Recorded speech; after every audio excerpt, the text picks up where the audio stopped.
Hey there, it's Natalie Topa. My last video got cut off, so I'm having to start a new video. But please see the previous two videos I just made on the low-tech process-based riverscape restoration training that we're doing here in Arizona. In my last video, I was cut off as we're coming down the channel from the upper part of the stream where we just made the two baffles for mining. So please refer to that video. I'm now heading down the road. So as I was saying, Altar Valley Conservation Alliance, in partnership with the Buenos Aires National Wildlife Refuge, Brad Lancaster, Omar Orejiron, Kyle Thomas, John Litzel have been the instructors and technical experts that we've been learning from this week. But it's been really amazing that there's just so many incredible people here in Arizona and in the Southwest US doing really unbelievable work in water stewardship. That's been very exciting. So the participants have been really amazing. So much learning on all sides. Everyone's a student, everyone's a teacher. Here's another example of a mid-channel obstruction, or this is like a natural baffle. So basically something happened here. There was an event, a jammed log or stones that started to build up and back up material. They created this little island that created a split flow here. Material is being deposited and eaten away on both sides, widening this channel right here. So this is the natural process of nature. And in this workshop, let me just zoom out a bit. In this workshop, and if you also look at, is it Utah State University that has the manuals online for low-tech process-based riverscape restoration. We are actively trying to identify, what is it that's happening in the natural landscape? What are the events, these catalytic events that occur and then take the fluvial geomorphology on a whole new journey? Erosion. Nature is dynamic. We like to think, especially in permaculture, that nature is in harmony and in balance. And yeah, it is in balance through dynamism. Nature is ever-changing. It's autopoetic. It's self-creative. So something happened here, some drama with sticks. Got all piled up like a hot mess and is shifting the course of the water behavior. Here's a tree that fell and is going to affect the flow of water into new patterns. Oh, there's our group. So this part of the story is changing now. So this is the upper part of the stream where there's a greater incline. It's a steeper incline. And like a conveyor belt, because of the slope, material, sediment, aggregate are all being pumped downstream like a conveyor belt, a delivery system. Water is a delivery system. It's a currency. It carries material. And, not only sediment, but all those juicy fertility things like dead insects and poops and feathers and dead lizard tails. So this is where the story changes. Here we have an incline, and it's at this space where the landscape starts to flatten out. We can see the channel is not as deep as it was, where I just was, where those cliff walls were enclosing the channel. Here it starts to be much more gentle and alluvial, this is where the water kind of fans out and deposit fans out. So this is the road that crosses the system, and I did highlight that in the sort of system-based video that I made of the sand, drawing in the sand. So here's the stream, and here's the road. I'm going to go up and show a couple of interventions we did there, and then we're going to come back and talk about the One Rock Dam and the other baffles. So this is a wildlife refuge. Our whole goal here is to bring back the habitat for this quail. But there's infrastructure. There are other users of this space, like humans and vehicles. Also, in this workshop, we've had other people from the government, from local conservation bodies, and interestingly, yesterday, we also had someone from Border Patrol, which I found very interesting. You know, I've been working in the humanitarian sector for 20 years, and in my world, we try to help people who are escaping war and conflict and poverty and starvation and famine and drought. But here is a different story. Here we have people actively trying to vilify, demonize, incarcerate people who they call illegals, which is not a real thing, because no humans are illegal. We're all here. Okay, so I'm gonna take a sip of water.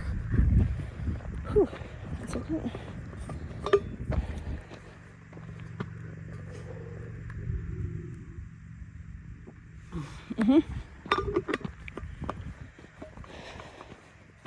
Sorry about my breathing. I just feel kind of weird, like breathing heavily in these videos, even though I took my inhaler today. Okay, so here we are at this road. This is a typical rural road. There's no curb and gutter. We can see that the slope is moving this way, which meant water historically was moving this way, but now we have a disruption. Water enters here and moves this way. So, you know, if you look closely, this area is actually a bit better vegetated, whereas this is a bit more desiccated and arid, where water is no longer reaching. So water is moving down this way. The road is crested or crowned, meaning there's a high point which delivers water in this direction. You can have, you know, crest or crown in the center, or you can raise one side or the other, like that. But this water is delivered on this side, which means, you know, water starts to become carried here. And we don't want this water to enter into the existing stream bed, because that can create more channelization, making the stream bed deeper and deeper and deeper and straighter, and it acts like a bowling alley. So riverbeds around the world where we have a lot of erosion and loss of water are straightening out. That makes them faster, and that makes them very powerful delivery systems for nutrient fertility, just to exit a system very, very quickly. So the first point that we did here was just to try to slow down this water with a bit of a one rock dam. How we make this one rock dam is we made a trench, we dug a line and embedded the first set of stones. That's because water will travel over, and we want this to act as a skirting or an armored like footer. So as water comes here, it may drop off this rocks and this splash point, so there's a splash guard to help reduce the erosion and all that scouring power of the water. So the system is such that we first start at the bottom here, dig a trench, and all of these stones are level on top. In permaculture, we talk a lot about contour. Here we want all of this first layer of stones to be level all the way across. Then from there, we start building back different layers. This is not a, you know, grade A one rock dam. It's called a one rock dam because even though it's many layers or lines in width, the height is only that of one stone. And that's we're not trying to block water. We're trying to comb through, sieve out the sediment so that this sediment will build up and flatten this to reduce that rapid movement of water. Then what John Litzel, amazing excavator operator here in Arizona, did was create, I can't remember what they call them in Arizona, a thank you ma'am. I'm sure that I don't want to know the background of why it's called that, but you know, in East Africa, we might call it a miter drain, although it's quite wide. And we want it wide because we want water to be sheeting rather than channelizing and incising and cutting the landscape like a knife. So here, what we did is we made a media luna.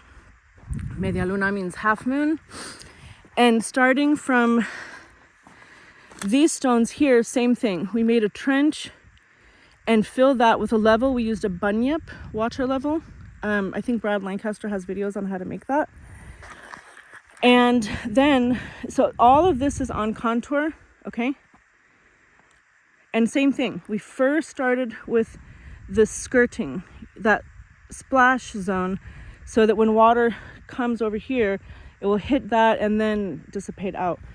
At the end here, this is now off contour and going uphill, so that it's like, you know, when we make swales, we cap the ends to ensure that water is not jumping that and creating a new erosion pattern.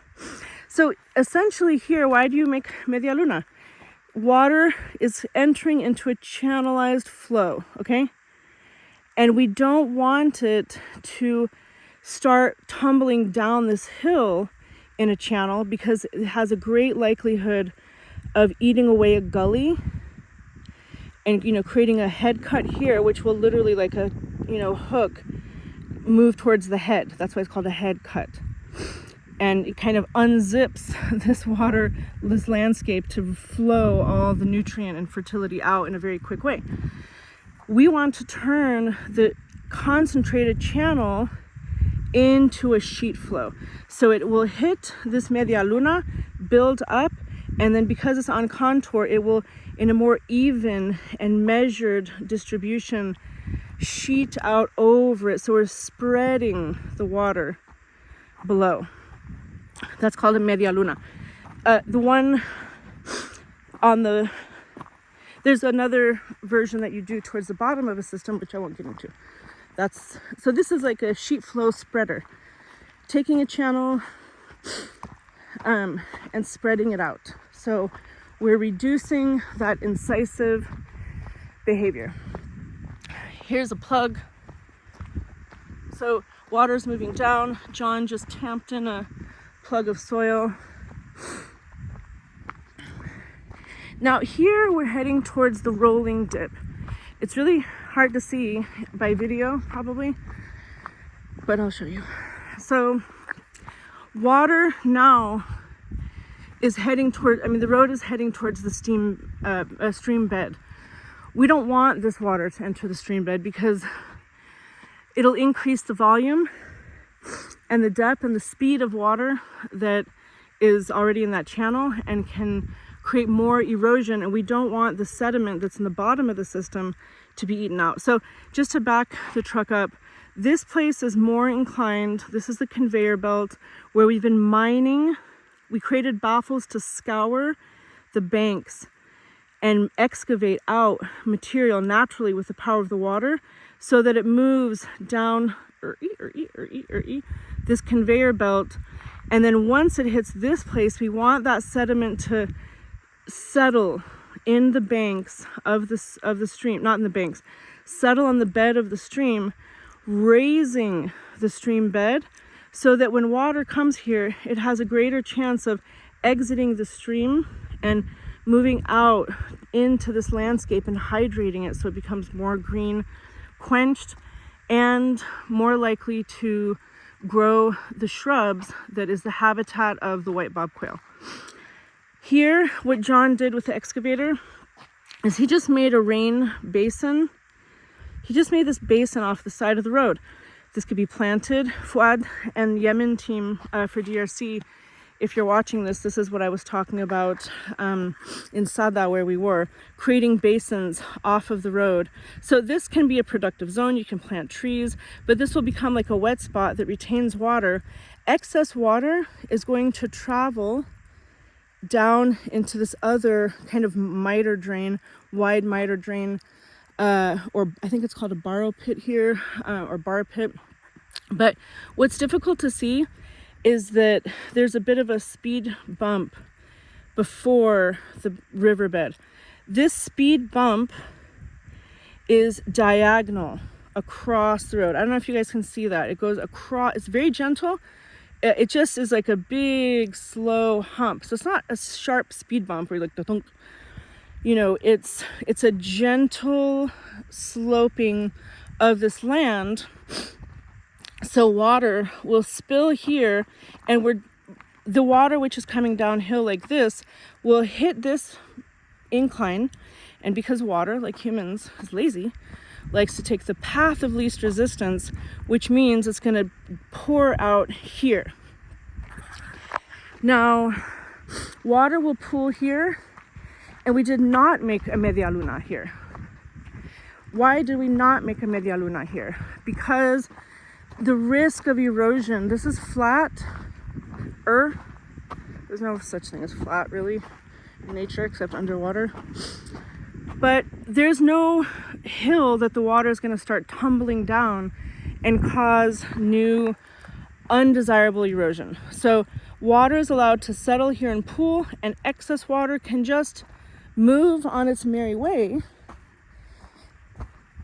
eventually entering the stream bed, but potentially, you know, coming into those historic other off-channel cuts. And so by raising that stream bed, which is very shallow, we might invite water to meander, braid into new patterns, so water can reach these areas, not only have, you know, concentrated greenery right around the stream bed, but we want to bring that edge. In permaculture we talk about edge.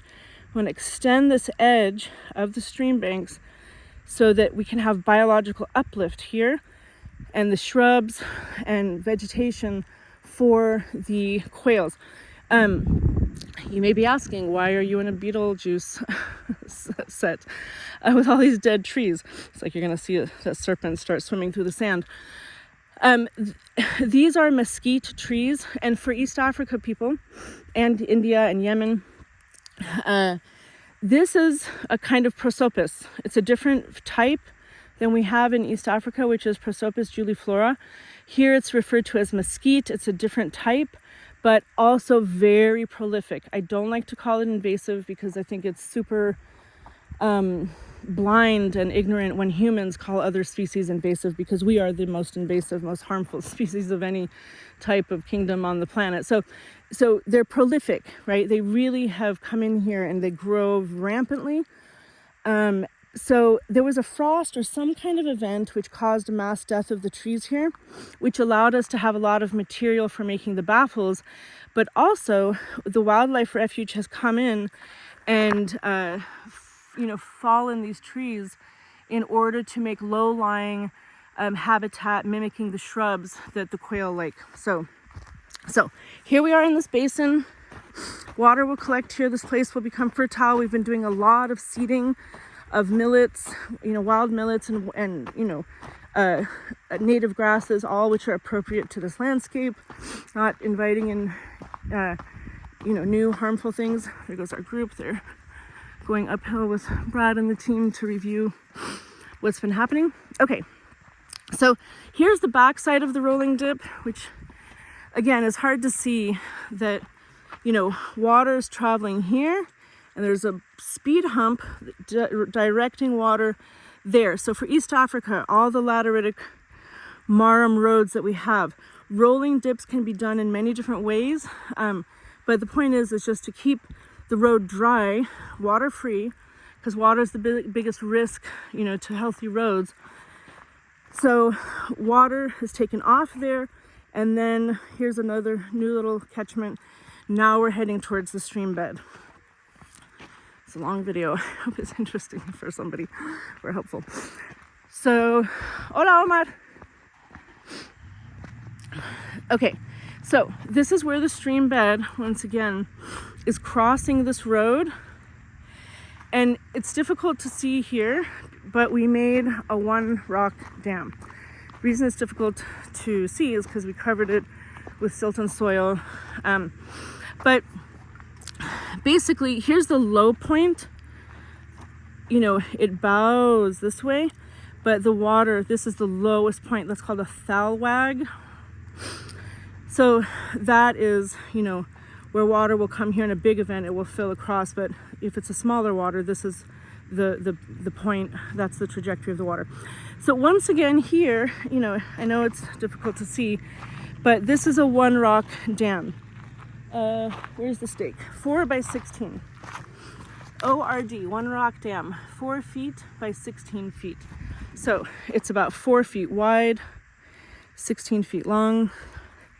And the same exact thing, what we did is made a trench that we dug, put large stones here, so that this was a riffle, and a riffle is a place in the riverbed where water gains speed, and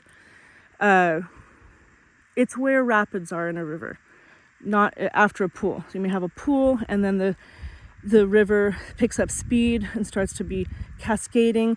That's a riffle. So we're mimicking a riffle here to catch sediment, to help slow down this water here before it continues into this pool. And now we've made a whole series of baffles throughout this entire place. So welcome to Baffle land.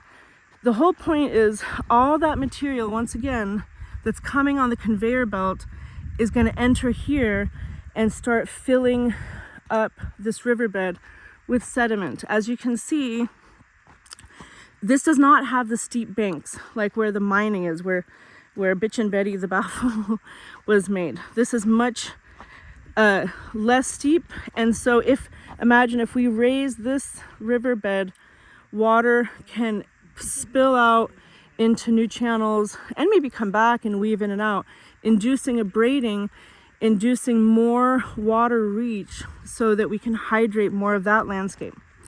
So here we are, and now we just are going through a system of many different baffles. So again, the whole point is to send water here, eat away this bank, deposit sand and sediment here, and then once it reaches here, eat away at this bank. We want erosion here. This is induced erosion in order to affect the fluvial geomorphology, how the land and soils and geology are shaped, moved in response to water behavior. So we come down here. This is, do we make this? Yeah, this, we named this Baffle. This is Beefy Biff the Baffle, and he's anchored really well into this tree. So with the baffles, you know, again, a beaver dam analog looks more like perpendicular to the flow of water across the stream. That's not what this is. But we do have to anchor, and we're looking for a lot of bank to baffle contact. So the more this is sort of linked in, hooked in, and connected, and, you know, has more contact with the bank, this is where we're trying to secure this. And, you know, water is very powerful. It's going to move these structures out of the way unless it starts to set in by itself. This is a mid-channel baffle that we made, and this is Baffleina. I happen to work on this one as well. This is Baffleina. So, you know, water's going to come, split flow, eat away at the banks. There'll be a widening of the channel, which means more sediment dropping out, because as it widens, water's less deep. Brad talks about the erosion triangle. Oh, I don't have enough hands. Okay, imagine a triangle. Depth, speed, volume. When any of those changes, you'll have a shift in the water behavior. If they increase, they can increase erosion. So other baffles we didn't name, but they're here, and they're going to still serve the same purpose. So the rest of this video, I'll just quickly walk through, is just looking at the work we did. Look at all these baffles, trying to widen, but all, you know, slow down, create, you know, checkpoints, slow down, water will drop out more material. This is a pooling area, you can see, because this is sandy, not stony, like a riffle. So the pattern here is like Pool, riffle, pool, riffle, pool, riffle. That's what rivers do. You know, you'll have a flat spot and then water will run down, it'll bottom out. And we can see that with aggregating or degrading material and evidence here. So one thing I did do is I came through with a pickaxe on some of these points and tried to give it a bit of a jump start so that this material would be eaten away. But I did that on many of them, and one of the feedback points that Brad said is, that's great. Maybe had we not done it on every one, I went a bit crazy with a pickaxe, we could see more, you know, how the water is doing this work on its own, letting the water do the work. So baffle, baffle, baffle. I'll show you another structure we made where we have a little tributary. So baffle, baffle. We have a lot of material here because of these dead trees. This is not going to work in East Africa. This is firewood. It's a value. You make one of these, people will just thank you for collecting the firewood and conveniently placing it for collection. So what can we use in East Africa? We can use stones if we have them. You know, we have to be careful about using stones because sometimes they're the only thing holding the landscape intact, preventing erosion. But, you know, we want to, Brad calls them on-site resources. Whatever are free, locally available resources and materials we have, that's what we want to use. Understanding and recognizing who are the users of this space. If there are people who need firewood, that's a user of this space. That means that firewood won't last long. Even stones can be a problem because those are valuable in some parts of East Africa. This is another mid-channel. You know, they can be broken down into aggregate for construction materials that are sold on the roadsides. Oh, here's a nice big baffle. So what can we use? One thought I had was to use urbanite. What is urbanite? Urbanite is broken concrete. It's you know, construction waste. So broken chunks of concrete can also be used. This thing here is actually a plug. So it's not a baffle. We actually want to plug this up to force water onto this side because this is where we do have a likelihood. You see, it's a very gentle slope. If water in a big event comes here, definitely it might spill over into some of those lower parts, hydrating those. I did also want to say this here is also a plug. So John came in here with the excavator, I believe, dumped this material. So it's sand, silt, soil mixed with stone. We're trying to fill this up and raise this to create, you know, water in that direction flow. And then of course it has a baffle as well. So there are combined strategies, there are hybrids, you know. But what I really want to stress again, low tech. Which tech? Which digital solution? Which AI? Which app? Which chat GPT? Which, you know, carbon credit, blah, blah, blah. Nothing. This is just humans in partnership with nature, citizen engineering to, for catalytic recovery, you know, of ecosystem function here, water health, watershed health. You know, rivers are the circulatory system. They're the bloodlines, the veins of our planet. And they're not healthy, they're dying. So good news is we can help that. We can change that. Okay, so I want to talk about this weird thing here because